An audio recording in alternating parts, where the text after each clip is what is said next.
शीलिराली धेनु मातरम, धेनु मातरम। भ्रमण वृत्ति के परिणाम स्वरूप अनुभव जनित ज्ञान। चकरा गए ना आप?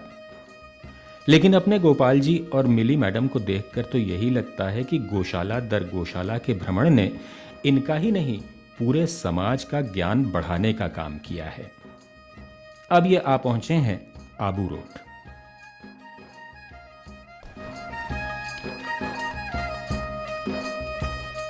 मिली मैडम जी, आज मैं आपको ले आया हूँ आबू रोड तहसील के मूंगथड़ा गांव में। और यहाँ पर ना एक गौशाला का संचालन हो रहा है, जो बड़े वैज्ञानिक ढंग से गौवंश को पाल रहे हैं। अच्छा। हाँ, आपको पता है यहाँ पर गिर और साहिवाल दो गौवंश को है ना बड़े वैज्ञानिक ढंग से पाल रहे। बहुत बढ़िया। तो इस जगह का नाम क्या है गोपाल जी? मीरगढ़।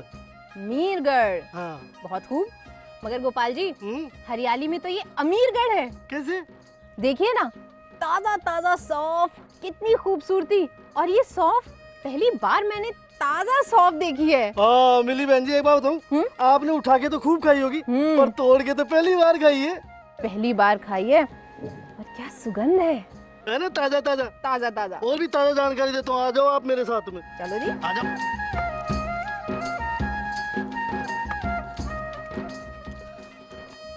सिरोही जिले में ही है राजस्थान का एकमात्र पहाड़ी नगर माउंट आबू। अरावली की नीलगिरी पहाड़ियों पर उसकी सबसे ऊंची चोटी पर बसा है माउंट आबू। यहाँ की भौगोलिक स्थिति और वातावरण राजस्थान के दूसरे शहरों से बिल्कुल अलग है और बड़ी शिद्दत से साधु संतों सैलानियों को अपनी ओर खींचता है। इसी माउंट आबू की तलहटी में बसा है मूंगथला, एक प्रकार से अलग अस्तित्व, लेकिन दूसरी तरह से माउंट आबू से सीधा जुड़ा हुआ भी। माउंट आबू पहले चौहान साम्राज्य का हिस्सा था। बाद में सिरोही के महाराजा ने इसे अंग्रेजों को पट्टे पर दे दिया। राजपूताना राज्य की शीतकालीन राजधानी रहा है माउंट आबू। यहां बहुत से दर्शनीय स्थल हैं। यही कारण है कि पर्यटन से मिलने वाले राजस्व में भी माउंट आबू का बड़ा योगदान है। यहाँ के घने जंगल में हर किस्म के जीव जंतु और वनस्पति पाए जाते हैं। हिंसक पशुओं को यह स्थान जितना प्रिय है, उतना ही ये प्रिय है पालतू पशुओं और गोवंश को भी। यहाँ की गौशाला में फैली सुबास और गाय बैलों के झुंडों का स्वच्छंद विचरण जैसे बिना कुछ कहे ही अपनी बात कह देता है। इसी सिरोही जिले की आबू रोड तहसील में है मूंगथला। करीब 3,500 की आबादी वाला मूंगथला और बातों से ज्यादा मशहूर है अपनी इस गौशाला के लिए। वैसे आबू पर्वत की तलहटी में बसे इस गांव में गरासिया समुदाय के लोगों की बहुतायत है। सीधे सादे ये लोग शांति से और मिलजुल कर रहते हैं। इस इलाके को मीरगढ़ के नाम से भी जाना जाता है। यहां का सुरभि गौशाला संस्थान कई मायनों में अनूठा है। आमतौर पर गौशालाएं दूध, खाद और पंचगव्य औषधियों के कारोबार से जुड़ी रहती हैं, लेकिन सुरभि गौशाला की प्राथमिकता है गोवंश का संवर्धन। करीब 20 बीघा में फैली इस गौशाला में 5 दर्जन से ज्यादा गोवंश हैं। 1920 में उत्तर प्रदेश में इसकी स्थापना हुई। वहां से गुजरात और गुजरात से राजस्थान तक का सफर उतार चढ़ाव के बावजूद काफी रोचक रहा। ये जो गौशाला है अभी फ़िलहाल यहाँ पर, ये हम लोग करीबन पिछले 20 साल से चला रहे हैं। पहले अहमदाबाद के पास थी, अभी यहाँ पे शिफ्ट करी 5 साल पहले। और ये जो गिर नस्ल की गाय हैं हम लोग के पास, इन लोग सब गायें पेडिग्रीड गाय हैं, जिसकी हिस्ट्री हम लोग के पास 1920 से है। और इसकी नस्ल में जो भी ऊपर की माएँ, इसके फादर वगैरह जितने भी हैं, उनकी सारा रिकॉर्डेड चार्ट है।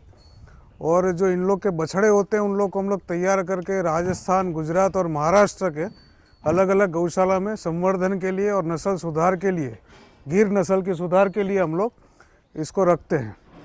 और इसके जो बछड़ियाँ भी होती है, डेयरी का वो नहीं है हम लोग का कॉन्सेप्ट यही है कि जितने भी बछड़े बछड़ियाँ जो भी इनसे पैदा हो, उनको दूध पिला के अच्छे से तैयार करना है। और जो नस्ल है इसकी आगे आने वाली पीढ़ियों में दूध में और इनके जो ब्रीड कैरेक्टर में उसमें सुधार हो, और इसी लक्ष्य से हम लोग ये गौशाला चला रहे हैं।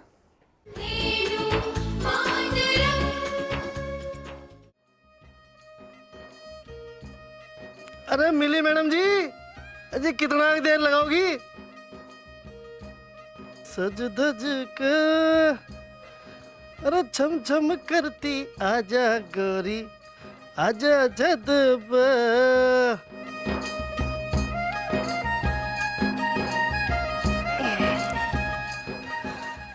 अरे मिली मैडम जी, लेट हो जाएंगे। अरे काम नाम भी करना है।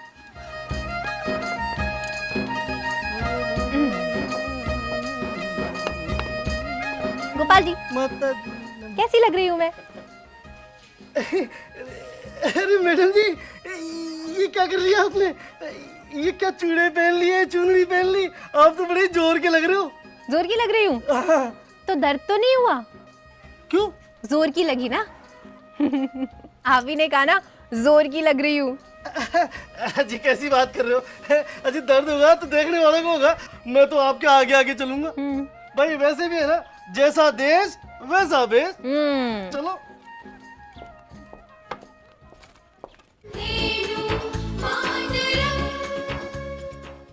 महान समाज सुधारक महर्षि दयानंद ने गाय का महत्व बहुत दूरदर्शिता से समझाया है। महात्मा गांधी ने कितने समय पहले ही चेता दिया था कि यदि गोवंश नष्ट हुआ तो उसके साथ ही हमारी सभ्यता भी नष्ट हो जाएगी। प्रसिद्ध वैज्ञानिक अल्बर्ट आइंस्टीन हो, अमेरिका के राष्ट्रपति रहे जिमी कार्टर हों, तमाम बड़ी हस्तियों ने गोवंश का महत्व स्वीकार किया है। हमारे वेदों ने तो गाय को अमृतस्य नाभि कहा है।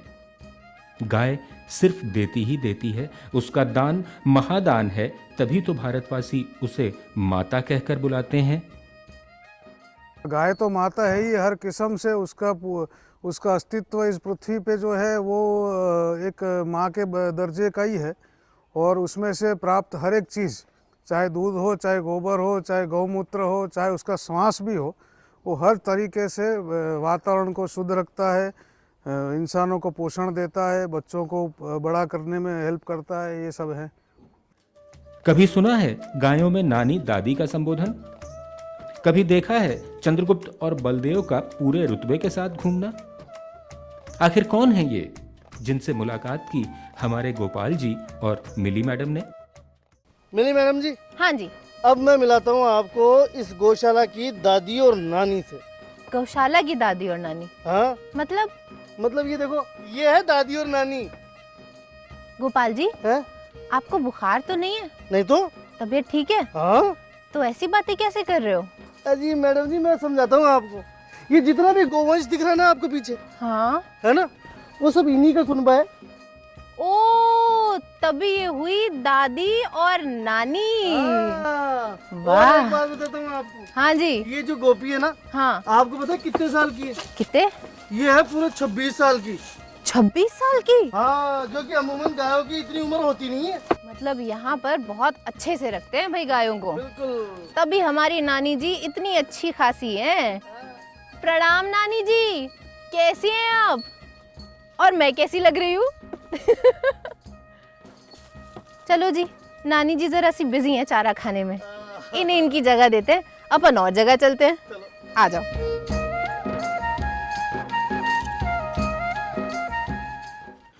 इस गौशाला के मुख्य द्वार पर गौ माता की प्रतिमा स्थापित है। अपना सब कुछ मानव मात्र को अर्पित करती सौम्य, सरल, स्नेहमयी गौ माता। यहां अधिकतर गिर नस्ल का गोवंश है। इनकी देखरेख का जितना आनंद गौशाला के कर्मचारी उठाते हैं, उतना ही स्थानीय लोग भी। गौ सेवा मानो उनके खून में रच बस गई है। गौ माता भी इनकी हर मनोकामना पूरी करती है।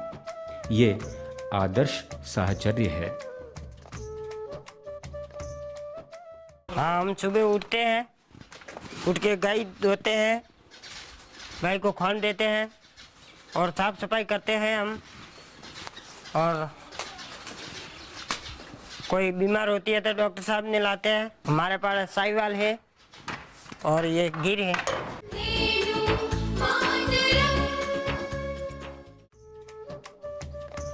गोवंश बचाने के लिए नस्ल सुधार आवश्यक है। सदियों से कुदरती तौर पर यह प्रक्रिया चलती आई है। बीच में अधकचरे ज्ञान के दम पर मानव ने ही संकर प्रजातियां विकसित करने का प्रयास किया, लेकिन यह कोई फायदे का सौदा नहीं है क्योंकि इसमें खतरे ज्यादा हैं।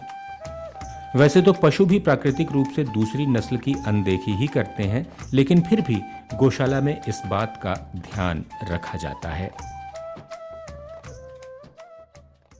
इसकी पेडिग्री मेंटेन करते हैं हम लोग, क्योंकि इसकी माँ का दूध कितना था, फादर का दूध कितना था, इसका बिहेवियर कैसा है, एग्रेसिव है, शांत स्वभाव का है, तो आगे वो ब्रीडिंग में वो सब चीज़ें काम में आती है, ताकि अपने एक शांत पशु पैदा हो, दुधारू पशु पैदा हो, स्वस्थ पशु पैदा हो। और समय से इन लोग की टीकाकरण होता है, जो पूरे साल भर 3 बार इनका टीकाकरण, डीवर्मिंग वगैरह ये सब होता रहता है। हम लोग के यहाँ दूध का इतना नहीं, लेकिन जो सांड हम लोग के पास है उसका मैक्सिमम दूध 28 लीटर पर डे रहता है।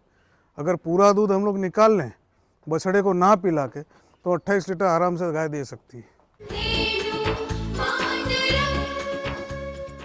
मिली मैडम जी, हाँ जी, इस गौशाला की एक और खास बात है, क्या?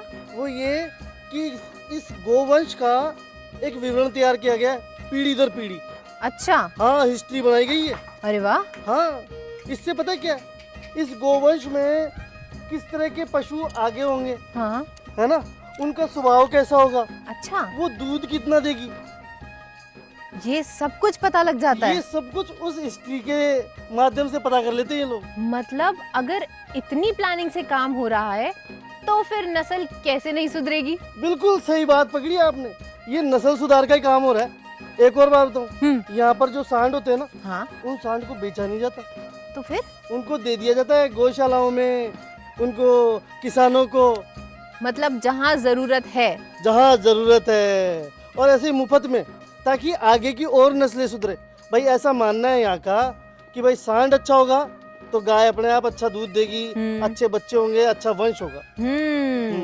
मतलब निस्वार्थ भाव से ये गौ सेवा में लगे हुए हैं और वंश को जो है और बेहतर से बेहतरीन करते जा रहे हैं। बिल्कुल, लो और दिखाता हूँ, आओ। अच्छा,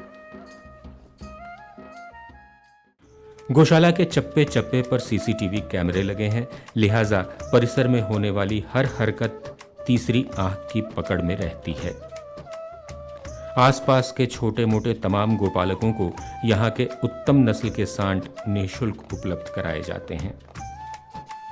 गौशाला में पैदा हुए बछड़ों का भी दान कर दिया जाता है।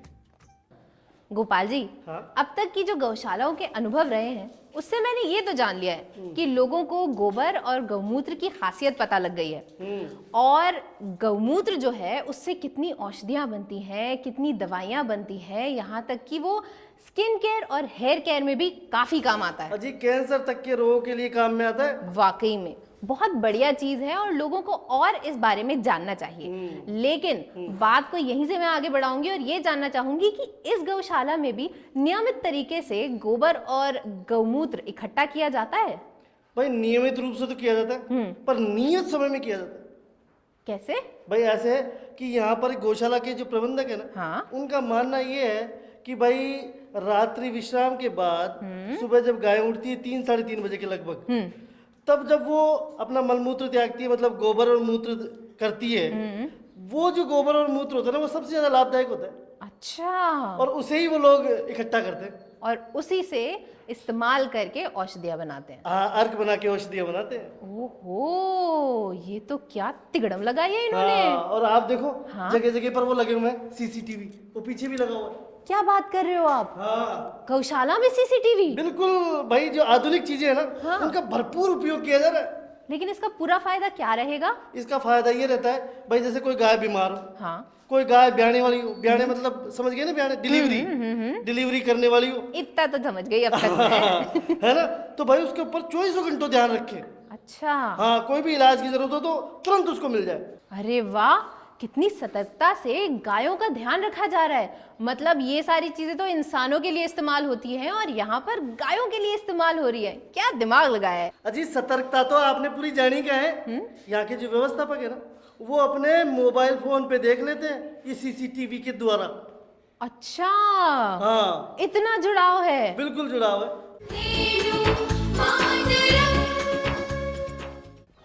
मिली मैडम जी, हाँ जी।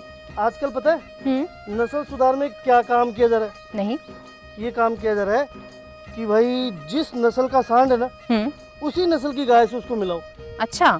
वरना तो क्या हो रहा था कि नस्ल तो ये है हाँ। और सांड कोई दूसरी नस्ल का है, हाँ। और दोनों को मिला दिया हाँ। और खिचड़ी हो गई। ओह। इससे क्या नस्लें तो खराब हो ही रही थी, अच्छा। और मतलब गायों का दूध भी खराब हो रहा था, उनका स्वास्थ्य भी खराब हो रहा था, हाँ, हाँ। स्वभाव में भी चिड़चिड़ापन आ रहा था। हाँ हाँ। अब पता है क्या हो रहा है? अब सब गौशालाओं में हाँ। इस बात का ध्यान दिया जा रहा है कि भाई सांड जिस नस्ल का हो, हाँ। गाय भी उसी नस्ल की हो। अच्छा। और यहाँ पर एक विशेष बात है, यहाँ पर क्या है भाई, नस्ल भी वही, हाँ। और गाय भी वही, और सांड भी वही, हाँ। पर एक बात विशेष ध्यान दिया जाता है यहाँ पे कि यहाँ पे 3 पीढ़ी का अंतर रखा जाता है। वो क्यों? वो इसलिए ताकि वो अंग्रेजी में कहते हैं ना, वो जेनेटिक प्रॉब्लम नहीं हो। ओहो, ताकि बीमारियां ना हो। हाँ, ताकि नस्ल सुधरे, दूध बढ़े, वाह वाह। स्वास्थ्य बढ़े, वाह उम्र बढ़े। वाह, क्या बात है गोपाल जी, आपका तो बहुत अनुभव है। आजी साहब, मैंने तो अनुभव ही कमाया है। देखिए, आपके पास है अनुभव और मैं कर रही हूँ शोध, तो जब अनुभव और शोध मिल जाते हैं ना, तो फिर सोने पे सुहागा हो जाता है। हाँ, ये बात तो सही कही आपने। बल्कि मैं तो ये कहूँगी कि सिर्फ अनुभव ही काफी नहीं है, शिक्षा भी जरूरी है, और गौशालाओं के और किसान के क्षेत्र में खास करके। और ये बात जरूरी है कि लड़कियों को शिक्षा जरूर मिले अनुभव के साथ साथ। बिल्कुल साहब, क्योंकि आजकल लड़कियां बहुत आगे बढ़ रही हैं और बढ़ना चाहती हैं। बिल्कुल, और बढ़ना भी चाहिए। क्यों नहीं? अजी भाई, 4 चांद तो जब भी लगेंगे। बिल्कुल सही कहा आपने। वैसे चांद सितारे तो आज मेरे कपड़ों पे भी लगे हुए हैं। अजीब, आप तो 5वां चांद लग रहे हो। चलो जी। धन्यवाद। गाय के दूध पर पहला अधिकार उसकी संतान का। इस ब्रह्मवाक्य का यहाँ 100% पालन होता है। इसके बाद बारी आती है गो सेवकों की। गोवंश के लिए यहाँ अलग अलग बाड़े बने हैं। इनकी दिनचर्या भी सवेरे 3:30-4 बजे से शुरू हो जाती है। तभी इनके मूत्र एकत्रीकरण का कार्य किया जाता है। पानी भी पर्याप्त है यहाँ, जिसकी निकासी के लिए ट्यूबवेल हैं। गोवंश के लिए हरा चारा तो परिसर में ही उगाया जाता है। यह हरा चारा रजका, ज्वार और मक्के की खेती से हासिल होता है। हर तरह के चारे के लिए गोदाम बने हैं यहाँ। चारे में भी मूंगफली के चारे को यहाँ प्राथमिकता दी जाती है। गोबर एकत्रीकरण के लिए अलग अलग खंड बने हैं। यहाँ इकट्ठे गोबर से जैविक खाद का निर्माण किया जाता है। ये जैविक खाद अपने परिसर को तो उर्वर रखती ही है, आसपास के कई खेतों को भी अपनी उर्वरा शक्ति का दान करती है। इन लोग से जो खाद प्राप्त होती है हम लोग अपने ही खेत में डालते हैं, और ऑर्गेनिक जो हरा चारा जो हम लोग उगाते हैं वो पूरा ऑर्गेनिक तरीके से उगाते हैं। उसका गौमूत्र और इसका गोबर से ही चारा उगाया जाता है, और पूरा जो पर्यावरण को जो नष्ट ना करे वो तरीका अपना के इसको उगाते हैं हम लोग। जो कुछ भी हम लोग का खुद का सेविंग है, हमारा घर का सेविंग है, हम लोग सारे इसी में डाल देते हैं। हमारा कोई और शौक़ नहीं है कोई और जो भी हम लोग को मिलता है, एक गृहस्थ इंसान की तरह हम लोग का थोड़ा छोटा मोटा जो भी व्यापार है उससे हम लोग को जो प्राप्ति होती है उसी से हम लोग गौशाला का निभाव कर। डोनेशन वगैरह हम लोग मांगने नहीं जाते। अगर कोई डोनेशन देता है दूसरी बात है, बाकी हम लोग अपने पैसे से गौशाला का संचालन करते हैं। और इससे जो दूध बचता है, इससे जो गौमूत्र निकलता है, उससे हम लोग अर्क बनाते हैं जो दवाई के उपयोग में होता है, तो उसका भी बेचान करते हैं, बेचते हैं उसको। आउटलेट है माउंट आबू में।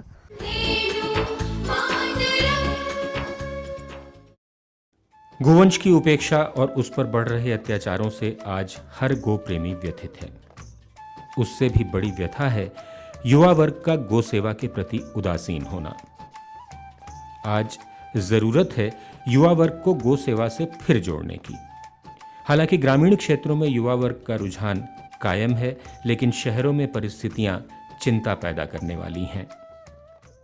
पहले आप गांवों में देखते थे हर घर के बाहर आंगन में गाय होती थी। शहरीकरण हो गया, लोग शहर की तरफ चले गए, तो युवा गायों से बिल्कुल दूर हो गया और उसी वजह से युवाओं का रुझान गाय से कम हो गया है। परंतु जो आज भी गांव के अंदर जो लोग हैं, जो गांव की सेवा करते हैं, उनको बहुत आनंद आता है। एक गौशाला है जिसके अंदर आप युवाओं को देखेंगे, शिक्षित युवा है और वो गाय की जिस तरह सेवा करता है उसको आनंद आता है। वो कहता है भाई मेरे को जो इसमें आनंद मिल रहा है, पैसा सब कुछ नहीं है। वो कहता है कि मन की शांति से, गाय की सेवा करने से उसको जो शांति मिलती है वो कहीं नहीं मिल सकती। और युवाओं को भी एक जरूर मैं संदेश देना चाहता हूं कि अगर आपको जमीन को उपज बनानी है, गौ संरक्षण करना है, अगर अच्छी गाय होगी, अच्छा बछड़ा होगा, तो डेफिनेटली आपका एरिया डेवलप होगा, उसकी फर्टिलिटी बढ़ेगी। कहते हैं कि गाय के अंदर इतनी शक्ति होती है कि जिस धरती के अंदर गाय रहती है उस धरती के अंदर स्वयं भगवान निवास करते हैं और उस धरती के अंदर शांति रहती है। इसलिए मैं तो ये युवाओं को कहूँगा, जहाँ भी गौ माता मिले उसको किसी प्रकार का अत्याचार नहीं करें और गोवंश अगर कोई वध करने के लिए जाता है उसको रोकें, प्रशासन की मदद करें और गौशाला के नज़दीकी गौशाला में उसको पहुँचाएं, ताकि गोवंश भी बचेगा और एक गौ हमारी माता है, उसकी सेवा करना, उसकी रक्षा करना हमारा धर्म है। धेनु मातरम। ये क्या बना रहे हो आप? अरे वाह, मेरे लिए बना रहे हो ना आप चाय बनाओ, मैं आपको गाना सुनाती हूँ तो आपकी चाय और स्वादिष्ट हो जाएगी। ठीक है, अब मैंने पहनावा तो आपका ही पहन रखा है तो गाना भी यहीं का ही गाती हूँ। ठीक है। मोरनी बाघा माँ बोले आधी रात माँ, मोरनी बाघा माँ बोले आधी रात माँ, खनन खन चूड़ियाँ, खनन खन चूड़ियाँ खनक गई, देख बाल माँ चूड़ियाँ खनक गई हाथ माँ। मोरनी बागा की अजी यूं गाने गाते रहोगे कि आगे भी चलना है? ओहो, चलना तो है मगर क्या करूं, यहाँ का पहनावा पहनकर, यहाँ के गीत गाकर और यहाँ के लोगों से मिलकर तो मजा आ रहा है। हैं? हाँ। तो मतलब आगे नहीं चलना? नहीं, काम तो है, जाना तो पड़ेगा। तो चलना है? हाँ और गौशालाएं देखनी है? बिल्कुल, पक्की देखनी है? पक्की देखनी है। चले इसी ड्रेस में? बदलती हूँ, वक्त तो दो। तो चलो फिर। चलो। बाबू पर्वत के किसी बहते झरने की तरह गोपाल जी और मिली मैडम ने कूच किया अपने अगले पड़ाव की ओर, एक बहुत ही बेहतरीन तजुर्बे और मीठी मीठी यादों के साथ। नया ज़माना नया मंतरम, धेनु मातरम, धेनु मातरम, धेनु मातरम।